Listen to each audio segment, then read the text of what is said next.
I'm so mad. A week in my RV life and triggered in Fargo. Okay, again, one of the things we notice in a lot of these YouTubers is they mix politics in with their travel stuff, okay? And, again, what that does is, you'll have, 40% of your audience probably agrees with your politics and 40% disagrees with your politics, and the other 20% probably doesn't care. Okay, so that's how it works out. So when you put politics into your videos, you're going to get 40% saying, yeah, right, and 40% will say, no, wrong, and that other 40%, that 40% that disagrees with you very well might just unsub and stop watching your videos, okay? That's what's probably going to happen. That's, I think, one of the problems that Carolyn has had, Carolyn's RV Life, with trying to build out her channel over the last year or two. Last year with the pandemic and the election, she got into politics quite heavily on a lot of videos, and she set up a little sub-channel where she was talking about politics, and a lot of people got mad at her, okay? She's mad and they're mad. She's mad at... Anyway, she's in Fargo, North Dakota. There is a certain clinic. You know those certain clinics? Again, we can't say certain words here on the YouTube channel because the bots are always listening. But there is a certain clinic that provides services for women, and they are people out front trying to get it closed, and she gets into an argument with them and tells them what she thinks. And, again... It's a very oddly compelling video. It kind of breaks the mold and kind of gets out there, and it's 50 minutes. It's as long as a TV show. You watch an hour of CSI and that's probably shorter when they throw in all the commercials. But anyway, Carolyn does it again. She, this is her channel, and this is who she is, and she's a very political person, and she has very strong views on things, and agree or disagree with her, she's going to throw them in her videos. Now, we've seen a number of other YouTubers, Camper Van Kevin has, he posts political meme-y things on his Facebook page, and, we saw this guy, remember Living Free Mike? This is an older picture, by the way. I did this video yesterday. We did an update on Mike. He is in Minnesota. It seems like he's doing fine. My guess is he's probably got a job somewhere making some money, but he says he's okay, and doesn't have any. It seems like he doesn't have any.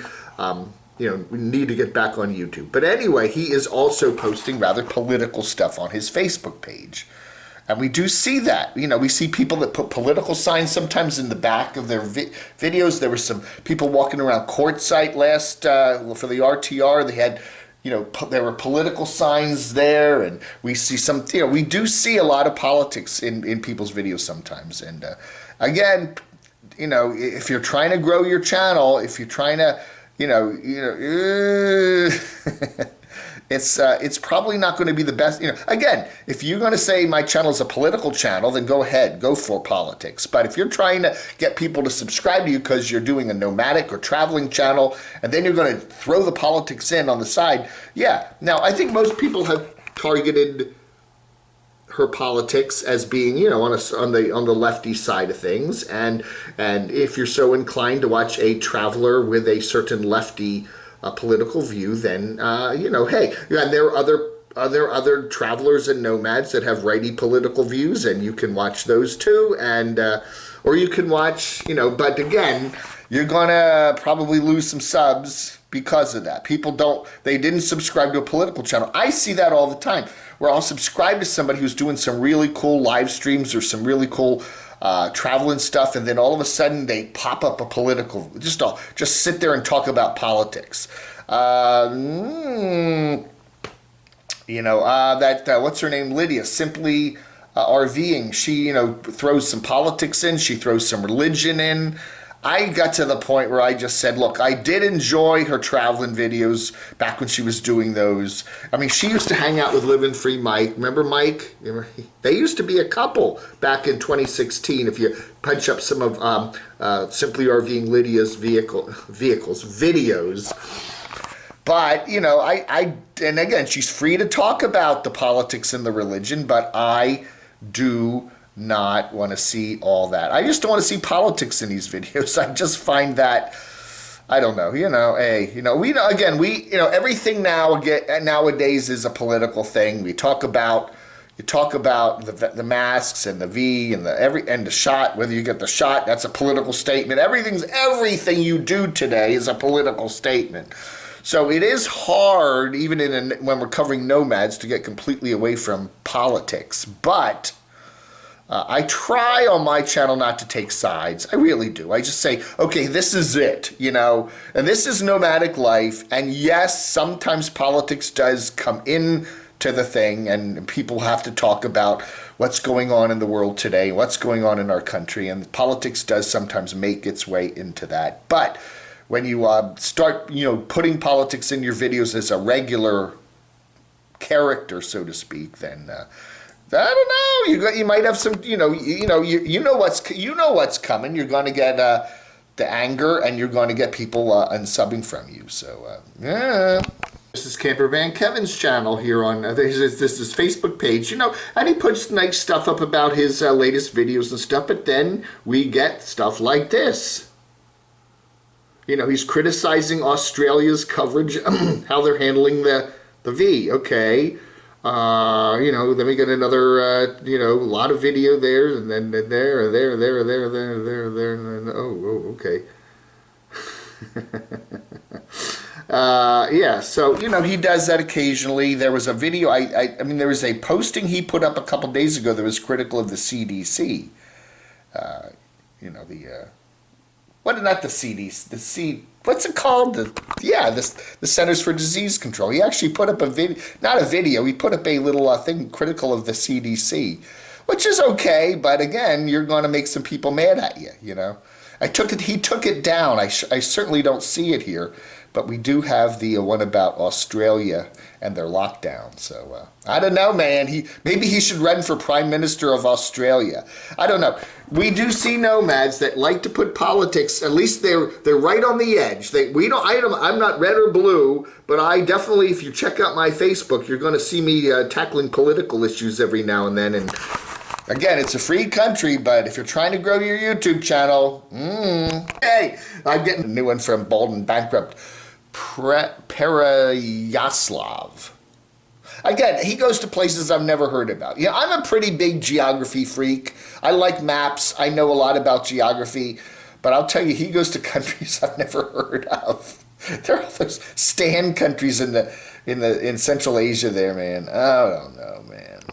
Your RV is doing a video on Starlink internet. We do see a lot of this. Again, Elon Musk put up all these hundreds and hundreds of little satellites there in low Earth orbit or something, and they're supposed to give you, if you live out on the road, for example, it's hard to get internet, and this is a way you can put a satellite dish on, and it's a little dish, but you got to spend a couple $100 on the equipment, and then it's $100 a month.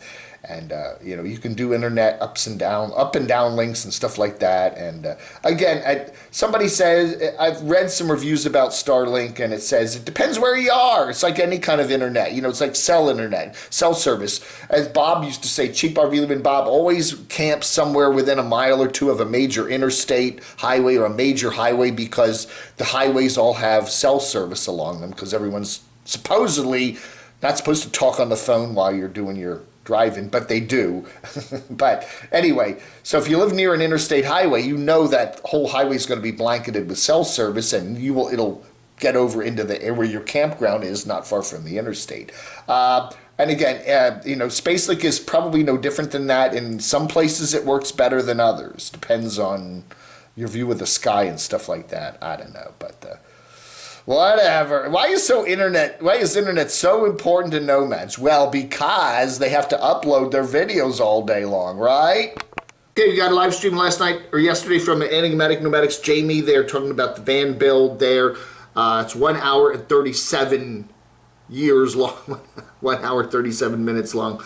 Hey, Okay, so he basically said he's not sure if he's going to quartzsite this in 2022 for January, but he will go to the Schoolie Palooza thing going on out there, which is nearby anyway in Ehrenberg, I think he said. He also talked about the van build. Okay, now if you're looking for a van build this fall, it looks like it's not going to happen. Okay, Jamie used to do the van build every year there in Parker, and it was kind of November-ish, October, November-ish. So this year, apparently, he said the van build will be held in California. He's got an abandoned military base where he's trying to get the hangar for it in April or May. Okay, tickets will probably go on sale the first part of November, and he expects they will have access to a large hangar that will a lot of the work. They're going to have basically they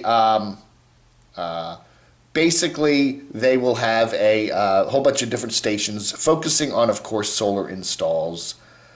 Yeah. Looking at the letters here, that was information from Rick G, who watched the entire live stream, because I did not. Taylor Rose says, I'm guessing that Jamie and company will probably pick Merced or something, Merced, California. Where that's probably you're near. I don't know. Maybe that's where they're going to have it. I don't know. We'll see. Somewhere in California, though. And I know a lot of the nomads do not like to go to California. They've said that it's too liberal. They will not set foot in California. It's like they don't want to go over there. So I don't know. Jamie got into a little hot water a couple years ago, 2 years ago, not 2019, when he did the van build, and he was asking everybody to make like a $75 donation, because he has insurance to pay and other things and stuff. But you could camp out there for 2 weeks.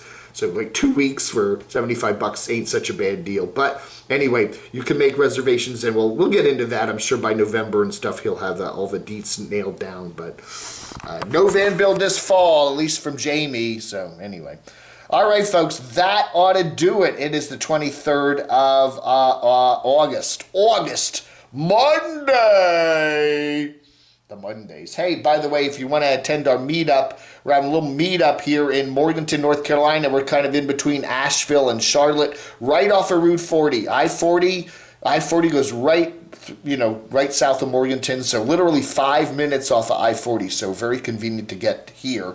At Green Eggs and Jam 108 North Sterling Street in Morganton, North Carolina. It is right there in downtown. Downtown is very compact here, and you can easily find it. 1 o'clock on September 4th, which is Labor Day weekend, the Saturday of Labor Day weekend. So come on by and bring your bags of cash for Camo Dave. No, we'll have some T-shirt giveaways, and we may go down to one of the craft breweries and have a few brewskis and stuff like that. I don't know. We'll figure something out, but it should be fun. Hopefully the weather will be good. The Morganton Fair will be held on that weekend. They're doing it on 3 different weekends, so that'll be the middle weekend. So if you want to come down on Friday and catch the concerts, and then Saturday they'll have the whole downtown will be